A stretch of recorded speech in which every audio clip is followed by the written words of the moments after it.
कुछ तो था उसकी आंखों में, कुछ अलग सा। तभी तो पहली बार उससे मिलते ही मैं उसकी झील सी गहरी आंखों में खो गई थी। आज भी वो दिन याद है जब दरवाजे पर उसने दस्तक दी थी और मैंने दरवाज़ा खोला तो वह मुझे देखकर बड़े ही तहज़ीब से बोला, मैं आपके बगल वाले फ्लैट में कल ही शिफ्ट हुआ हूँ, अभी यहाँ नया हूँ, तो आपसे मुझे एक हेल्प चाहिए। मैंने सक पकाते हुए कहा, जी जी ज़रूर कहिए, मैं आपकी क्या मदद कर सकती हूँ। जाने उसकी आंखों में क्या कशिश थी जो मैं उससे आंखें मिला ही नहीं पा रही थी। शर्म से मेरी आंखें बार बार झुके जा रही थीं। मैंने यहाँ पास वाले अंबेडकर कॉलेज में एडमिशन लिया है। मैं बीटेक फर्स्ट ईयर का स्टूडेंट हूँ। खाना बनाने के लिए रसोइया ढूंढ रहा हूँ। अगर इस अपार्टमेंट में या आपके घर में कोई रसोइया काम करता हो तो आप मुझे उसका नंबर दे दीजिए, उसने कहा। जी, आपका नाम? मैंने पूछा। मेरा नाम नीलेश बोरा है, उसने अपना नाम बताते हुए कहा। मेरे यहाँ तो रसोइया काम नहीं करता। हाँ, पद्मा दीदी के घर रसोइया है और उसे काम की भी ज़रूरत है। मैं आपको पद्मा दीदी से नंबर पूछ कर देती हूँ, मैंने कहा। सुनिए, अगर आपको तकलीफ़ ना हो तो आप मेरा नंबर नोट कर लीजिए। मैं अभी ब्रेकफास्ट करने के लिए बाहर जा रहा हूँ। मेरे नंबर पर आप रसोइये का नंबर मैसेज कर दीजिएगा, नीलेश ने कहा। ना जाने उसकी बातों में क्या जादू थी जो मैंने तुरंत हाँ कर दी। ये भी नहीं सोचा कि यह कहीं नंबर लेने का बहाना तो नहीं था, जैसे कि आजकल के लड़के लड़कियों के नंबर जानने के लिए ऐसे हथकंडे अपनाते हैं। पता नहीं क्यों मुझे उसकी आंखों में सच्चाई दिखी। वो नंबर देकर चला गया और मैंने उसके नाम से नंबर सेव कर लिया। दरवाज़ा बंद कर अंदर आई तो पापा ने पूछा, कौन था बेटा? मैंने उन्हें बताया कि बगल वाले फ्लैट में नया किराएदार रहने आया है, उसे कुछ मदद चाहिए तो उसी के लिए आया था। अरे हाँ, शर्मा जी बोल रहे थे कि 4 बैचलर लड़के इस फ्लैट में रहने वाले हैं। पहले तो बैचलर जानकर उनको रहने से मना कर दिया गया था, लेकिन पता चला कि उनमें से एक लड़के का ही ये फ्लैट है, वही इसका ऑनर है और बाकी 3 उसके दोस्त हैं, पापा ने बताया। कुछ देर बाद मैंने पद्मा दीदी से उनके रसोइये रमन का नंबर लेकर नीलेश को मैसेज कर दिया। दूसरे दिन वो मुझे मेरी क्लास में मिल गया और मुझे देखते ही चौंक कर बोला, आप यहाँ? जी, मैं भी इसी कॉलेज में बीटेक फर्स्ट ईयर की छात्रा हूँ, मैंने हल्की मुस्कान बिखेरते हुए कहा। अरे, आपने तो कल बताया ही नहीं कि आप भी इसी कॉलेज में पढ़ती हैं। जी, बातों ही बातों में आपको बताना भूल ही गई थी। अब मैं कैसे बताती उसे कि मैं तो तुम्हारी मदोस करने वाली आँखों के समुद्र की गहराइयों में डुबकी लगा रही थी। तुमसे वैसे ही बातें कर रही थी जैसे प्रेम में डूबी हुई प्रेमिका अपने प्रेमी से शर्मा शर्मा कर बातें करती है। उसे पता है कि अगर मन भर प्रीतम की आंखों में देख लिया तो फिर वो वापस ना जा सकेगी। मैंने मन ही मन बुदबुदाया, ये तो बहुत ही अच्छी बात है, अब हम क्लासमेट बन गए। आइए ना, यहाँ बैठते हैं, क्लास शुरू होने वाली है, उसने बड़ी सहजता से कहा। जी, मेरी सहेली मेरा इंतज़ार कर रही है, फिर कभी, मैं सकचाते हुए इतना कहकर दूसरी बेंच पर सुमन के साथ आकर बैठ गई। उसके साथ बैठने के एहसास से ही मेरे शरीर में सिहरन सी उठ गई। क्लास ख़त्म हुआ, मैं और सुमन कैंटीन में बैठकर अपना फेवरेट समोसा खाने लगे। तभी नीलेश सैंडविच लेकर हमारे टेबल पर बैठने के लिए मुझसे परमिशन मांगते हुए बोला, अगर आप बुरा ना माने तो मैं यहाँ बैठ सकता हूँ। मैं सुमन की तरफ देखकर उसकी सहमति का इंतज़ार करने लगी। इससे पहले ही सुमन तपाक से बोल पड़ी, जी हाँ बैठिए। नीलेश झट से कुर्सी खिसकाकर बैठ गया। मेरी ओर देखते हुए बोला, देखिए ना, हमारे बीच में इतनी सारी बातें हो गईं, लेकिन मैंने आपका नाम ही नहीं पूछा। मेरा नाम सपना है, मैंने सहज होते हुए बोला, लेकिन अभी भी उसकी आंखों में नहीं देख पा रही थी। वाह, बहुत ही सुंदर नाम है आपका। देखिए, यहाँ इस कॉलेज में मैं नया हूँ और अभी किसी से दोस्ती नहीं हुई है, इसलिए कुछ दिनों तक आपको ही परेशान करूँगा। अरे, आपकी रमन से बात हुई क्या? वह खाना बनाने के लिए तैयार हो गया? मैंने बात को बदलते हुए कहा। हाँ सपना जी, वो तैयार हो गया। कल रात से वो खाना बनाने लगा है और आज सुबह ब्रेकफास्ट भी बना कर गया है। कैसा लगा उसका बनाया खाना? मैंने पूछा। जी ठीक ही बना रहा है, हमने जैसा उसको बताया उस हिसाब से कल उसने बनाया, सबको अच्छा लगा। देखते हैं आगे भी इसी तरह से खाना बनाए तो अच्छा है, उसने मुस्कुराते हुए कहा। लंच टाइम ख़त्म होते ही हम क्लास में पहुंच गए। कॉलेज ख़त्म होते ही मैं सुमन के साथ निकल गई। कॉलेज मेरे अपार्टमेंट से कुछ ही दूरी पर था, इसलिए मैं वॉक करके ही चली जाती थी। न ट्रैफिक की चिंता, न बस के धक्के खाने की झंझट। सुमन मेरी पक्की सहेली थी और वो भी पास ही रहती थी। फ़र्क सिर्फ इतना था कि वो कॉलेज के दक्षिण तरफ रहती थी और मैं उत्तर की तरफ। हमारा कॉलेज बीच में था। लिफ्ट में घुसते ही पीछे से आवाज़ आई, सपना जी। देखा तो नीलेश था। रुकिए, उसने कहा। मैंने लिफ्ट रोक कर रखा। मंजिल तो हमारी एक ही थी, 5वां मंजिल। नीलेश ने झट से लिफ्ट में घुसकर 5 नंबर का बटन दबा दिया। एक दूसरे को सहज मुस्कान देते हुए हम दोनों 5वें माले पर पहुंच गए। लिफ्ट से बाहर निकलते ही वो बोला, चलिए कल मिलते हैं। मैंने भी हामी भर दी और अपने फ्लैट की ओर चल दी। घर पहुंचकर कुछ देर सोफे पर पसर गई। सपना, बहुत थक गई हो क्या बेटा? जाकर मुंह हाथ धो लो, सारी थकान उतर जाएगी। माँ ने सर पर हाथ फेरते हुए कहा। हाँ माँ, थोड़ी देर आराम करके फिर हाथ पैर धोती हूँ, मैंने लंबी सांस लेते हुए कहा। अच्छा चल, तू थोड़ी देर आराम कर ले, तब तक मैं तेरे लिए चाय बना कर लाती हूँ, माँ रसोई में जाते हुए बोली। सोफे पर बैठे बैठे मैंने अपना व्हाट्सएप खोला और उसका प्रोफाइल पिक्चर देखते ही खुशी से उछल पड़ी। उसने मेरा नंबर जो सेव कर लिया था, इससे पहले उसकी प्रोफाइल पिक्चर मुझे नहीं दिख रही थी। मैं उसकी तस्वीर को जूम करके उसकी आंखें देखने लगी। कितनी कशिश थी उन मदमई आंखों में, जो एक बार में किसी को भी अपना दीवाना बना सकती थी। नीले शर्ट और ब्लैक जीन्स में वो बहुत ही फबरा था। उसकी तस्वीर देखते ही ऐसा लगा मानो चंद्र ग्रहण समाप्त हो गया और अब चांद का रोज़ दीदार कर सकूंगी। तभी माँ चाय लेकर आ गई। ये ले सपना। हाँ हाँ, जल्दी से मोबाइल को बंद करते हुए मैंने बोला। चाय की एक घूंट भरते हुए मन प्रसन्न हो गया। माँ, तुम्हारी हाथ की चाय का जवाब नहीं। कितनी भी थकान हो, तुम्हारी बनाई चाय पीने से थकान जाने कहाँ गायब हो जाती है। खुशी का इजहार करते हुए मैंने कहा, लेकिन आंतरिक खुशी तो कुछ और ही थी। बेटा, परसों की तैयारी कर ली तूने? कैसी तैयारी माँ? मैंने माँ के अचानक पूछे गए सवाल पर रिएक्शन दिया।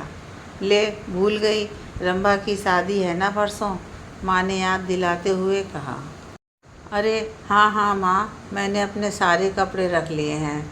रंभा मेरे मामा जी की लड़की है, जो मेरी हमजोली और अच्छी सहेली भी थी, और पहली बार मेरे परिवार में प्रेम विवाह हो रहा था। आज उसके प्रेम विवाह करने से न जाने मुझे क्यों खुशी हो रही थी। खैर, शाम होते ही पापा भी ऑफिस से आ गए और मैं किचन में पापा के लिए चाय बनाने चली गई। चाय लेकर आई तो पापा ने पूछा, कॉलेज का पहला दिन कैसा रहा? बहुत अच्छा रहा पापा, मैंने बताया। कुछ देर तक पापा से कॉलेज के बारे में बातें की, थोड़ा टीवी देखा और उसके बाद किचन में मम्मी का हाथ बटाने चली गई। आज भारत और पाकिस्तान का क्रिकेट मैच था। पापा क्रिकेट देख रहे थे। धोनी के सिक्सर लगाते ही बगल से सीटी बजाने और चिल्लाने की आवाज़ें आने लगीं। ऐसा हमारे अपार्टमेंट में पहली बार हुआ। मैं समझ गई कि ये बगल वाले फ्लैट के लड़कों की आवाज़ें हैं। खैर, पापा क्रिकेट में इतने लीन थे कि उन्हें कुछ सुनाई नहीं दिया, क्योंकि वो भी धोनी के सिक्सर मारते ही खुशी से चिल्ला उठे थे।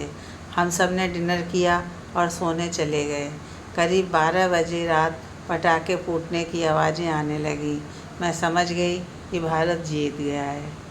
न जाने क्यों नीलेश की तरफ एक खिंचाव सा महसूस होने लगा था। जब तक उसको न देखूं चैन न आता। अब तो काफ़ी घुल मिल गई थी उसके साथ। अब हर वक्त उसके दीदार की चाह लगी रहती। आलम ऐसा था कि अब क्लासरूम में नीलेश के साथ बैठने के लिए मैंने सुमन को भी राज़ी कर लिया। सुमन ने तो मुझे अकेले में छेड़ना भी शुरू कर दिया था। वो कहती, देखिए ये वही लड़की है जो लड़कों से बात करने में कतराती थी और आज एक लड़के के साथ बड़ी सहजता से बैठ रही है।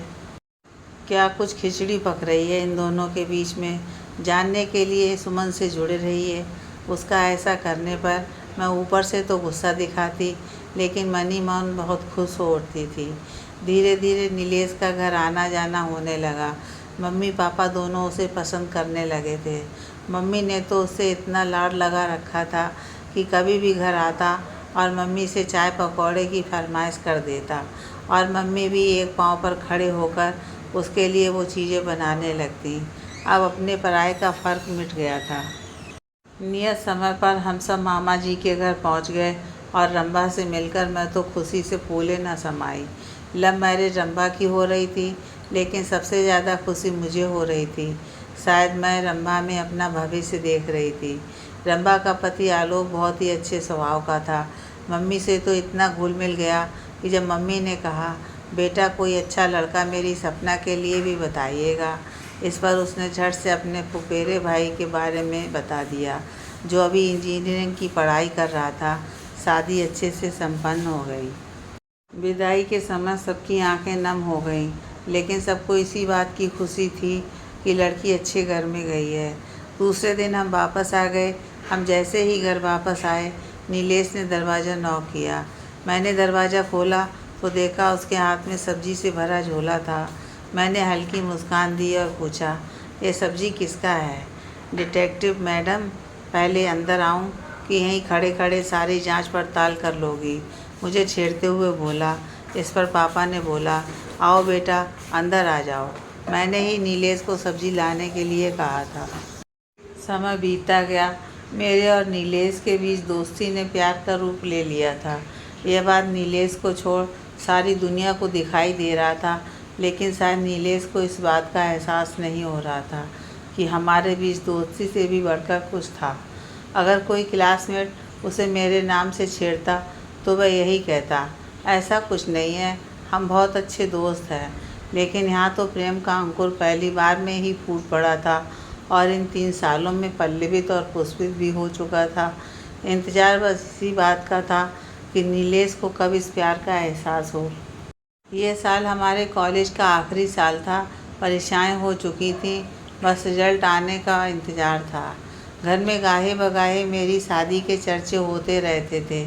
एक दिन कॉलेज से आने के बाद वह सीधे मेरे घर में घुस आया और मम्मी से कहने लगा, आंटी कुछ खाने को है तो मुझे दे दीजिए, बड़ी ज़ोरों की भूख लगी है। अरे हाँ हाँ बेटा देती हूँ, आज मैंने आलू के पराठे बनाए थे, बस 5 मिनट रुक, फटाफट तुझे गरम गरम बना कर देती हूँ। इतना कहकर माँ पराठे सेकने चली गई। क्यों, आज रमन ने खाना नहीं बनाया क्या, जो मेरे 4 पराठे में से 2 पराठे हड़पने आ गए? मैंने नीलेश की टांग खींचते हुए कहा। अरे हाँ उल्लू, रमन 1 सप्ताह की छुट्टी लेकर अपने गांव गया है। हो गया बंटाढार, मैंने अपना सिर पकड़ते हुए कहा। इतनी देर में माँ गरम गरम पराठे, दही और अचार से सजी थाली नीलेश को दे गईं। हे भगवान, ये मेरा ही घर है या किसी और का? मैंने गुस्से से बोला। अरे अरे, थोड़ी देर क्या हुई कि तूने तो अभी से इस घर को किसी और का घर बना दिया, माँ ने नीलेश की तरफ देखकर कहा और फिर नीलेश और माँ मेरी ओर देखकर हंसने लगे। ये तेरा ही घर है, ये ले गरम है, तू भी खा ले। माँ ने गाल पर प्यार से चपत लगाते हुए मेरी थाली मुझे दे दी। माँ के आंचल में शर्माते हुए मुंह छुपा लिया और फिर आंचल से बाहर मुंह निकाल कर बोली, मम्मी आप हमेशा इसकी ही तरफदारी करती हैं, ये भी तो अपना ही है, तुझे बहुत शर्म आती है इसके सामने। माँ ने कहा। पराठे कैसे बने हैं बेटा? आंटी आपके बनाए खाने का कोई जवाब नहीं है। नीलेश पराठे का एक टुकड़ा मुंह में भरते हुए बोला। बेटा तुझसे एक राय लेनी थी। हाँ हाँ बोलिए ना आंटी, क्या बात है? बेटा एक लड़का सॉफ्टवेयर इंजीनियर है, अभी अभी पुणे में ज्वाइन किया है उसने। कैसा रहेगा ये लड़का? माँ ने मेरी ओर देखते हुए कहा। जाने मम्मी के दिमाग में क्या चल रहा था। मैं समझ नहीं पा रही थी। सॉफ्टवेयर इंजीनियर, बहुत अच्छा है आंटी। किसके रिश्ते के लिए देख रही हैं? नीलेश ने पूछा। सपना के लिए। इस लड़के का रिश्ता आया है, माँ ने तपाक से बोला और फिर मुझे और नीलेश के चेहरे के भाव को देखने लगी। इतना सुनते ही मेरे चेहरे का रंग उड़ गया और मैं वहाँ से उठने लगी। अरे सपना, क्या हुआ बेटा? पराठा अच्छे नहीं लगे क्या? माँ ने मुझे टोकते हुए कहा। नहीं, ऐसी बात नहीं है, मेरा पेट भर गया। इतना कहकर मैं रसोई में प्लेट रखने चली गई और वहीं खड़ी होकर नीलेश की प्रतिक्रिया का इंतज़ार करने लगी।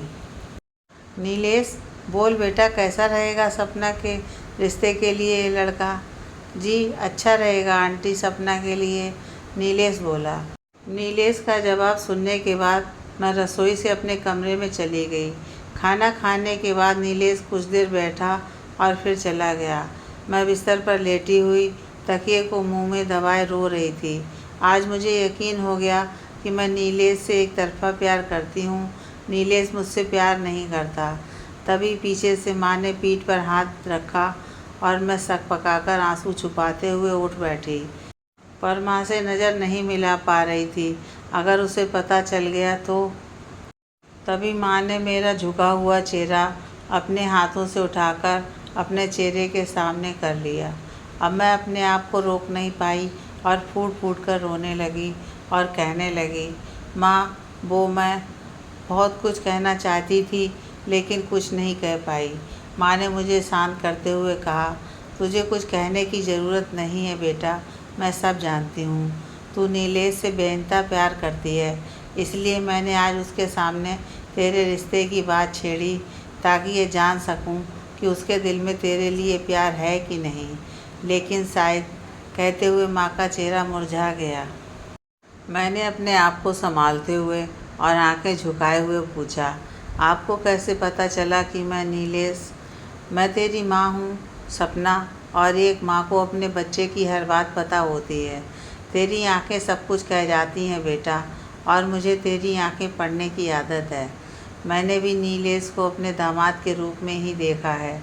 एक माँ बाप को जो गुण अपने दामाद में देखना चाहते हैं वो सब उसमें है, लेकिन नीलेश को शायद इस बात का एहसास नहीं है। माँ की बात सुनकर मैं उनकी गोद में लेट गई और माँ ने मुझे अपने कलेजे से लगा लिया। दूसरे दिन मैंने अपनी भावनाओं को काबू में किया और बहुत सहज होकर नीलेश के साथ कॉलेज जाने के लिए निकली। अब हम दोनों एक साथ कॉलेज जाने लगे थे। वो मेरा नीचे इंतज़ार कर रहा था। मुझे देख उसने पूछा, तुम्हें क्या हुआ है? मैंने अनजान बनते हुए कहा, क्या हुआ है मुझे? ये बुझा बुझा चेहरा, ये सूजी हुई आँखें, ऐसा लग रहा है जैसे तुम रात भर रोई हो। तुम तो मुझे बीमार लग रही हो। क्या हुआ है तुम्हें, बताओ ना, हक जताते हुए उसने कहा। कितना समझता था वो मुझे, लेकिन जो मेरे दर्द का असली कारण था, बस उससे ही वो अनजान था। दिल में एक बेचैनी सी हो गई। मैंने आवेश में कहा, तुम तो सब समझते हो, फिर वो क्यों नहीं समझते जो तुम्हें समझना चाहिए? क्यों अनजान हो तुम इस बात से? मैं अपने आप पर काबू न रख पाई। वो एकटक मेरी ओर देखने लगा और चिंता जताते हुए बोला, क्या बात है, तुम ठीक तो हो ना? कहीं तुम शादी की बात को लेकर तो? तुम्हें किसी और से तो प्यार नहीं है? नीलेश ने सवालों की झड़ी लगा दी। हाँ, मैं किसी और से प्यार करती हूँ, मैंने बड़ी दृढ़ता से कहा। अरे वाह, तुम तो छुपी रुस्तम निकली, अपने दोस्त से भी छुपाए रखा। खैर, अब तुम्हें घबराने की ज़रूरत नहीं है, मैं तुम्हारे लिए अंकल से बात करूँगा, नीलेश ने आश्वासन देते हुए कहा। मैं एकटक उसे घूरने लगी। अब क्या समस्या है? अब तो मुस्कुरा दो, नीलेश ने मेरी ओर देखते हुए कहा। बहुत बड़ी समस्या है। क्या? वो लड़का मुझसे प्यार नहीं करता, मैंने कहा। ओह, ये कैसा रोग लगा लिया तुमने? कौन है वो? मुझे उसका नाम बताओ। हे भगवान, तुमने मुझे बताया क्यों नहीं? क्या मैं इस लायक भी नहीं था कि तुम मुझे अपने प्रेम के बारे में बता सको? बताओ मुझे, उस लड़के का क्या नाम है? वो हमारे कॉलेज का है या कहीं और का? मैं उससे बात करूँगा। वह सवाल पर सवाल करते ही जा रहा था। कुछ देर बाद मुझे कुछ सुनाई नहीं दे रहा था। मैं शून्य सी बस खड़ी रही।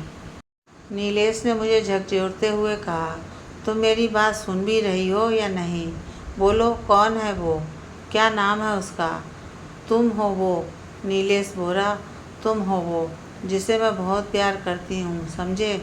तुम हो, तुम। कहते कहते मैं नीचे बैठकर रोने लगी। इतना सुनते ही नीलेश हक्का बक्का रह गया, जैसे मैंने ऐसी बात कह दी थी जो वो सुनना नहीं चाहता था। ये तुम क्या कह रही हो? मैंने ऐसा कभी नहीं सोचा। मैं क्या बोलूँ? कुछ देर तक असमंजस में बुदबुदाता रहा। मैं वापस घर आ गई। 10 दिन तक हमारी मुलाकात नहीं हुई। मैं बहुत बेचैन हो रही थी उसकी एक झलक देखने के लिए। उसने घर आना जाना भी छोड़ दिया था। पापा ने पूछा भी मुझसे, क्या बात है सपना, नीलेश आजकल नहीं आता है? पता नहीं, इतना कहकर चुप हो गई। नीलेश की एक झलक के लिए मैं कितना तड़प रही थी ये मैं ही जानती थी। कभी खिड़की से नीचे देखती, कभी दरवाजे से, लेकिन जब सफल ना हो पाई तो व्हाट्सएप पर उसकी प्रोफाइल पिक्चर देखकर तसल्ली कर लेती। शाम को पापा वॉक करके आए तो बोले, नीलेश अपने घर गया है, उसके लिए रिश्ता आया है, 1-2 रोज़ में आ जाएगा। वॉक करते हुए उन्हें नीलेश का एक दोस्त मिला था, उसी ने पापा को ये बात बताई। पापा की बातें सुनकर मेरा मन खट्टा हो गया। मैं अपने कमरे में चली गई। पापा टीवी देखने लगे और मैं किचन में माँ का हाथ बटाने लगी। माँ मेरे चेहरे पर आए अनेकों भाव को भली भांति समझ रही थी। काम खत्म होते ही मैं अपने कमरे में चली गई। कुछ देर बाद माँ ने मुझे पुकारा, सपना, सपना बेटा आजा, खाना लगा दिया है। मैंने कमरे से ही चिल्लाते हुए कहा, मुझे भूख नहीं है, आप लोग खाना खा लीजिए। माँ सब समझ रही थी, मैं बस रोते जा रही थी। भगवान से प्रार्थना किए जा रही थी कि उसकी शादी पक्की ना हो, उसे लड़की पसंद ना आए, यह जानते हुए कि वो मुझसे प्यार नहीं करता। शायद ये मेरा एक तरफा प्यार ही था जो मुझे ऐसे सोचने पर मजबूर कर रहा था। नीलेश को गए 5 दिन हो गए, लेकिन वो अभी तक वापस नहीं आया। मुझे ऐसा लग रहा था जैसे उसकी शादी हो गई होगी। मैंने नीलेश के रूममेट अमित से पूछा, नीलेश तो 2 दिन बाद ही आने वाला था, लेकिन आज तो 5 दिन हो गए। इस पर अमित ने कहा, वो लड़की देखने गया था, मुझे लग रहा है कि बात पक्की हो गई होगी, इसलिए उसे आने में देर हो रही है। अमित का जवाब सुनते ही मेरी रूह कांप गई। दूसरे दिन मुझे नीलेश का फ़ोन आया। मैंने डरते हुए फ़ोन रिसीव किया। हेलो, उधर से आवाज़ आई। हेलो सपना, मैं नीलेश, मुझे माफ़ कर दो, मैं तुम्हारे प्यार को नहीं समझ सका। आज जब दूसरी लड़की से मेरी शादी की बातें हो रही थीं तो मुझे ये समझ में आया कि मैं तुम्हारे सिवाय किसी और के साथ नहीं रह सकता। उस लड़की में मैं तुम्हें ढूंढ रहा था। आज मुझे एहसास हो गया कि मैं भी तुमसे प्यार करता हूँ। आई लव यू सपना। मैं कुछ दिनों बाद आऊँगा तो अंकल से शादी की बात करूँगा। उसने अपनी बात ख़त्म की। मैं खुशी से फूले न समाई और मैंने भी उसे आई लव यू टू कहा और फ़ोन रख दिया। आज मुझे वो गाना याद आ रहा था, मिल गए आज मेरे सनम, आज मेरे ज़मीं पर नहीं है कदम। आज मुझे भी ऐसा ही एहसास हो रहा था। मैंने सबसे पहले माँ को ये बात बताई और माँ भी बहुत खुश हुई। उन्होंने पापा से मेरे और नीलेश के रिश्ते की बात बताई। पापा को भी पहले से ही नीलेश पसंद था। उन्होंने भी हमारे रिश्ते के लिए हामी भर दी, लेकिन होनी को कुछ और ही मंजूर था। सपना, तूने अपने सर्टिफिकेट रख लिए? अच्छे से सवालों का जवाब देना।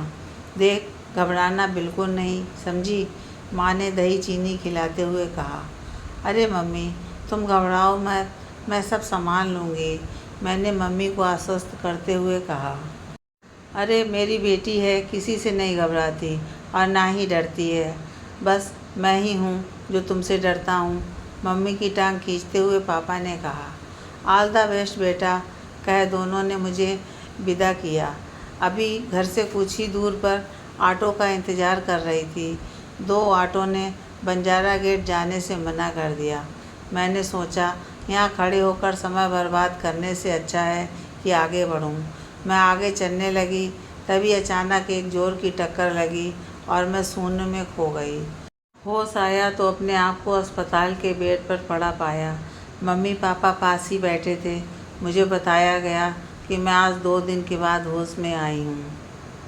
डॉक्टर ने बताया कि मुझे गर्भाशय में चोट लगने के कारण अब मैं कभी माँ नहीं बन सकती हूँ। इस बात का पता मुझे घर आने के 5वें दिन चली, जब मम्मी पापा के लटके हुए चेहरों को देखकर मैंने उनसे पूछा था। यह बात सुनने के बाद ऐसा लगा जैसे भगवान ने मुझसे दुनिया की सबसे बड़ी नेमत छीन ली। न जाने कौन सा पाप किया होगा मैंने, जिसकी इतनी बड़ी सज़ा मुझे मिली।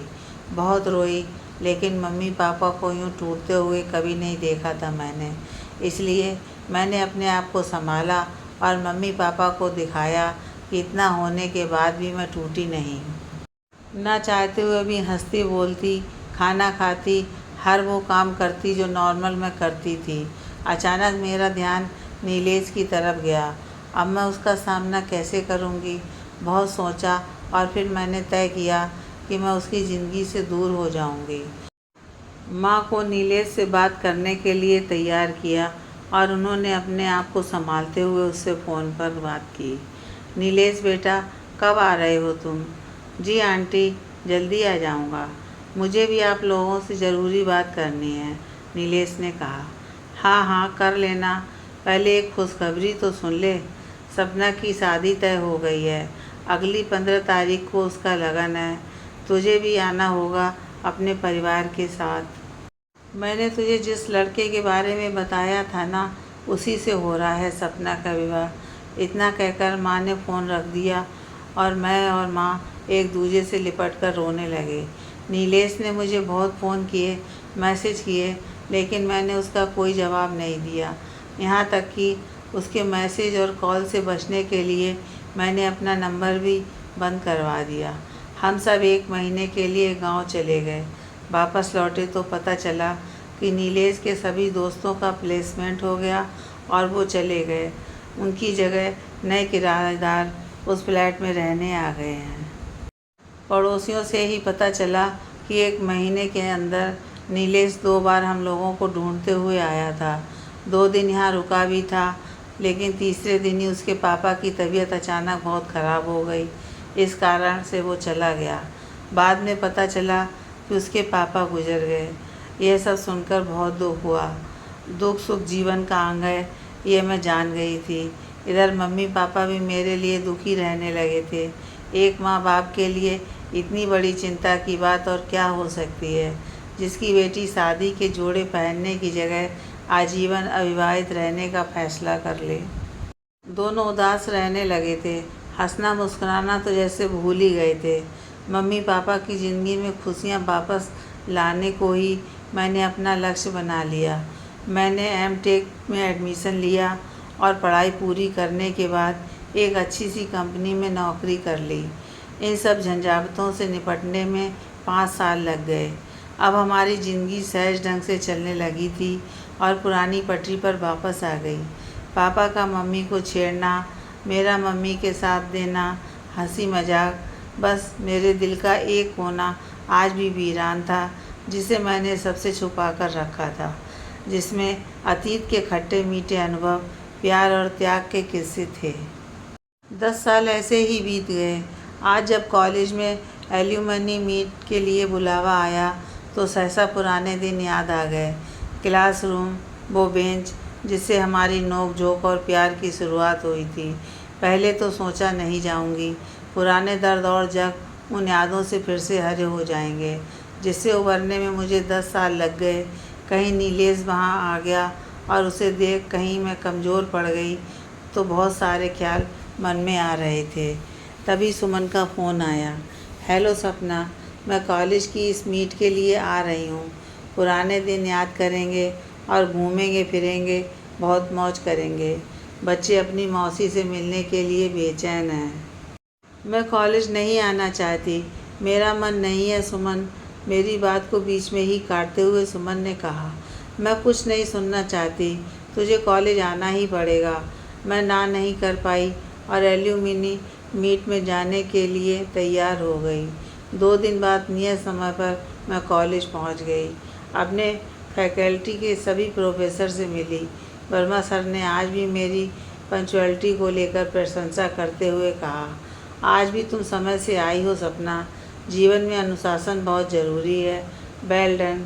मैं सभी से मिली और फिर अपने क्लासरूम में चली गई, जहाँ कमरे में हर तरफ मेरी और सुमन, मेरी और नीलेश की हंसी मजाक, छेड़छाड़ आंखों के सामने चलचित्र की भांति चलने लगी और मैं उन ख्यालों में खो गई।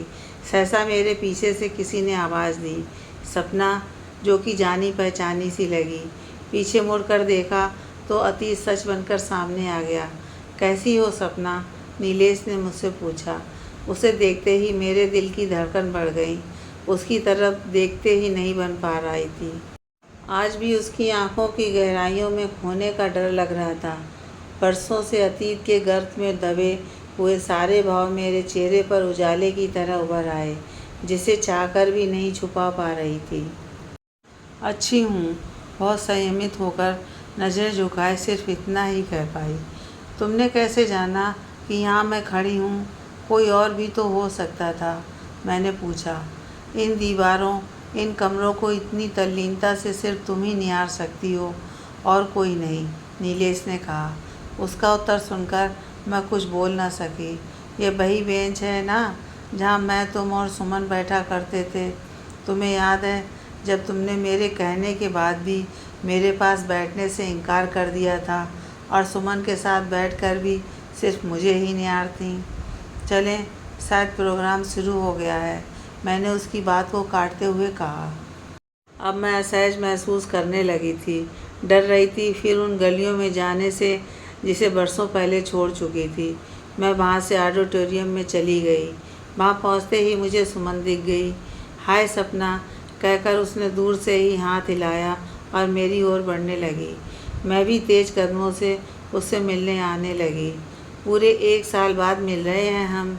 बीच में 1-2 बार मायके आई, लेकिन बस 2-4 दिनों के लिए ही, जिससे तुमसे कभी मुलाकात नहीं हो पाई।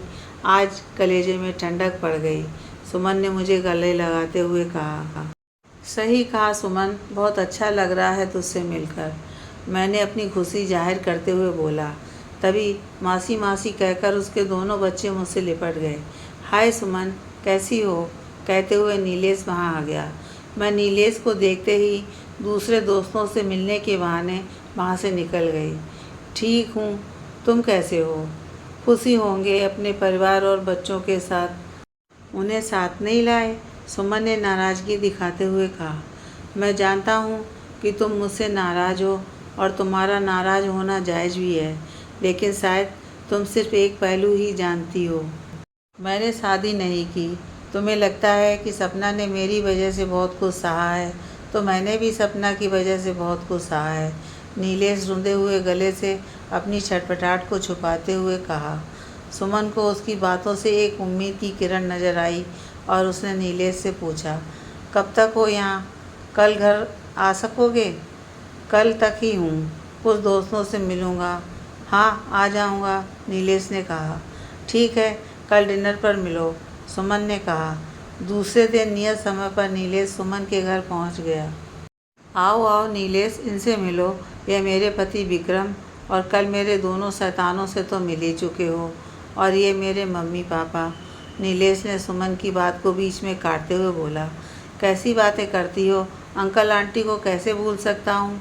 इनसे तो एक बार कॉलेज के वार्षिक कार्यक्रम में मिल चुका हूँ, खासकर आंटी के हाथों के बने रसगुल्ले जो अक्सर तुम कॉलेज में लेकर आया करती थी, नीलेश ने उनके पैर छूते हुए कहा। रसगुल्ले के लिए तो मेरे और सपना के बीच कितनी लड़ाइयाँ होती थीं, और मैं सारे रसगुल्ले, कहते कहते वो रुक गया। डिनर के बाद बच्चे विक्रम के साथ सोने चले गए। सुमन नीलेश को लेकर बालकनी में आ गई और कुछ देर खामोश रही।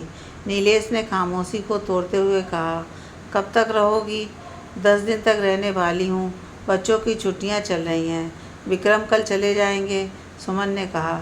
तुमने शादी क्यों नहीं की? सुमन ने पूछा। बस यूँ ही, नीलेश ने कहा। सपना कैसी है? अंकल आंटी कैसे हैं? उसके पति क्या करते हैं, बच्चे कितने हैं? नीलेश धड़ाधड़ सवाल पूछने लगा। सपना ठीक है और अंकल आंटी भी ठीक हैं, सुमन ने टालते हुए कहा। पति और बच्चे? सुमन 2 मिनट खामोश रही, फिर कुछ सोचते हुए बोली। सपना के परिवार वालों की अंकल आंटी की इतनी फिक्र है तो जाकर मिल क्यों नहीं लेते? हाँ, तुम ठीक कह रही हो, बहुत सारे सवालों का जवाब भी तो लेना है। कल ही जाऊँगा, नीलेश दुखी होते हुए बोला। ठीक है, मैं चलता हूँ, अच्छा लगा तुमसे मिलकर। इतना कहकर नीलेश उठने लगा। तभी सुमन ने कहा, सपना ने शादी नहीं की।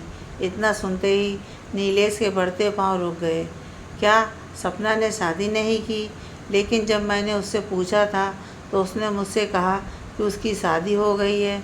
चौंकते हुए उसने कहा, इस बारे में तुम सपना से ही पूछना, मैं नहीं बता पाऊंगी, सुमन बोली। नीलेश ने निश्चय किया कि वो सपना से ये बात जानकर ही रहेगा कि आखिर उसने इतना बड़ा झूठ क्यों बोला। दूसरे दिन सुबह नीलेश सपना के घर गया। दरवाज़ा खुलते ही सपना नीलेश को देखकर चौंकते हुए बोल पड़ी, तुम यहाँ? हाँ, मैं। अंदर नहीं बुलाओगी? इतना कहकर वो अंदर आ गया। नमस्ते अंकल जी, नमस्ते आंटी जी, कैसे हैं आप लोग? इतना कहकर सोफे पर बैठ गया। दोनों ने उसे खुश रहने का आशीर्वाद दिया और बोले, हम तो अच्छे हैं बेटा, तुम कैसे हो? तुम्हारे घर में सब कैसे हैं? जी ठीक ही हूँ। सपना ने शादी नहीं की, कैसा लगता होगा आपको? दिल पर बहुत भारी बोझ होगा। बस वैसा ही मेरे घर वालों को लगता है, बड़े तीखे स्वर में नीलेश ने कहा। नीलेश, ये तुम कैसी बातें कर रहे हो? बड़ों से बात करने की तमीज़ भी भूल गए क्या? मैंने गुस्से से कहा। तमीज़? और मैं? हाँ हाँ, मैं आज भी अंकल आंटी की उतनी ही इज्जत करता हूँ जितनी पहले करता था। क्या करने आए हो यहाँ? चले जाओ यहाँ से, मैंने कठोरता से कहा। कुछ सवालों के जवाब लेने आया हूँ, वो मिल जाएं फिर चला जाऊँगा, नीलेश ने दृढ़ता से कहा। जो राज उसने 10 वर्षों से छुपा रखा था, आज न जाने क्यों उसके खुलने का भय पैदा हो गया। नीलेश की आंखों में आज प्यार नहीं, ज्वाला धधक रही थी। मैं समझ गई थी अब राज राज नहीं रह जाएगा। शायद यही ईश्वर की मर्जी है। कैसे सवाल? सपना ने कांपते हुए स्वर में कहा। तुमने शादी क्यों नहीं की? वो मैं बस अब कोई झूठी कहानी बनाने की ज़रूरत नहीं है। मुझे मालूम है कि तुमने शादी नहीं की है, नीलेश मेरी बात को बीच में ही काटते हुए बोला। सच सच बताओ, तुमने मुझे और खुद को इतनी बड़ी सज़ा क्यों दी? क्यों दिया 10 साल का वनवास? बोलो, चुप क्यों हो? सपना को झकझोरते हुए बोला। अब मेरे के पास कोई बहाना नहीं बचा था। जो दुख मैं सिर्फ अपने तक सीमित रखना चाहती थी, आज वो बात बताने के अलावा मेरे पास कोई चारा नहीं था। मैं फूट फूट कर रोने लगी। बेटा, सपना ने तुम्हें कोई धोखा नहीं दिया। इस बेचारी ने सारे दुख छुपाए रखा ताकि तुम्हारी गृहस्थी आबाद हो जाए, तुम्हारा घर बस जाए, माँ ने दुखी होते हुए कहा। आपको कैसे लगा कि सपना के अलावा मैं किसी और से शादी करके खुश रह सकता हूँ? बस आंटी जी, अब मुझे पहली मत बुझाइए, साफ साफ शब्दों में मेरे सवाल का जवाब दीजिए, नीलेश ने तिलमिलाते हुए कहा। 10 साल से ये दुख हम सब ने अपने दिल में दबाए रखा और घुट घुट कर जीते रहे हैं, लेकिन आज तुम्हें बताना ही सही रहेगा। बेटा, तुम्हारे जाने के 10 दिन बाद सपना का एक्सीडेंट हो गया था और डॉक्टर ने बताया कि वो कभी माँ नहीं बन सकती, इसलिए सपना ने तुमसे दूरी बनाना उचित समझा। यह नहीं चाहती थी कि तुम्हारा जीवन बच्चों के बिना सूना रहे। कहते हुए माँ रोने लगी। इतनी बड़ी बात तुमने छुपाई मुझसे और सारा दर्द अकेले ही सहा। क्यों सपना, क्यों? तुम्हें पता है ये 10 साल मैंने कैसे काटे हैं? जाने अनजाने मैंने तुम्हें कितना कोसा है। मुझे माफ़ कर दो सपना, मुझे माफ़ कर दो, नीलेश पछताते हुए बोला। मैं बुद्ध बनी, आंखों से आंसू की धारा बहाई जा रही थी। नीलेश मुझे गले से लगाकर बहुत रोया और मैंने भी बरसों से सीने में छुपाया दर्द आंसू के रूप में बहा दिया। कुछ मिनटों बाद हम दोनों ने अपने आप को संभाला और सहज होने के बाद नीलेश ने कहा, अंकल आंटी जी, मैं सपना से अकेले में कुछ बात करना चाहता हूँ, अगर आप इजाज़त दे तो। हाँ बेटा, बिल्कुल, तुम बात कर लो। दोनों पति पत्नी घर के दूसरे कमरे में चले गए। सपना, तुमने ऐसा क्यों सोचा कि बच्चा नहीं होगा तो हमारी ज़िंदगी अच्छी नहीं गुजरेगी, मैं खुश नहीं रहूँगा। मुझे बस तुम्हारा साथ और प्यार चाहिए था और कुछ नहीं। 10 साल तक तुमने मुझे और अपने आप को तड़पाया। मैं तुम्हें कभी माफ़ नहीं करूँगा। मुझे माफ़ कर दो। मैं ही जानती हूँ कि तुमसे दूर रहकर मैंने अपने आप को कितनी बड़ी सज़ा दी है। मैं हर पल रोई हूँ। जिस दिन तुम गए उसी दिन से मेरी ज़िंदगी की सारी खुशियाँ चली गई थी। मैंने रोते हुए कहा, बस अब जुदाई की बातें नहीं, अब मिलन की बातें होंगी, प्यार की बातें होंगी। अब मुझे एक पल की दूरी भी नहीं चाहिए। मैं वो सारे पल जीना चाहता हूँ जो तुम्हारे बिना गुजार दिए। नीलेश ने कहा। मम्मी पापा, आप शादी की तैयारियाँ कीजिए, मैं कल ही अपने प्यार को बुला लेता हूँ। 10 साल के दुख, आंसू और उदासी को मैं खुशियों से भर देना चाहता हूँ, नीलेश ने दूसरे कमरे में जाकर कहा। दोनों की शादी धूमधाम से हो गई और 10 साल की दूरी 2 दिनों में ख़त्म हो गई। सपना इस बार सदा के लिए नीलेश की आंखों में खो गई।